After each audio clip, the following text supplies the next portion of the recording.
ஸ்ரீபெரும்புதூரில் எடப்பாடி பழனிசாமி பிரச்சாரம் மேற்கொண்ட போது பெண்களுக்கு அதிமுக சார்பாக பணம் விநியோகிக்கப்பட்டது.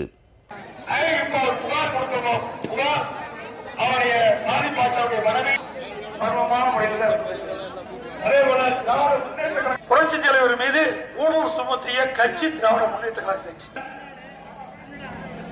40 டிவி சேனல் இருக்கு. எவ்வளவு கொடுத்தாங்க? எவ்வளவு? காமிங்க, அப்படியே காமிங்க. காடுங்க காடுங்க. எந்த ஊர்ல இருந்து வரீங்க? எங்க? 200 ரூபாய் தானா? எவ்வளவு சொல்லி கூட்டு வந்தாங்க?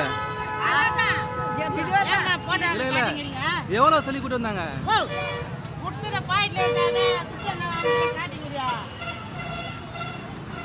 என்னண்ணா எவ்வளவு சொல்லி கூட்டு வந்தீங்க?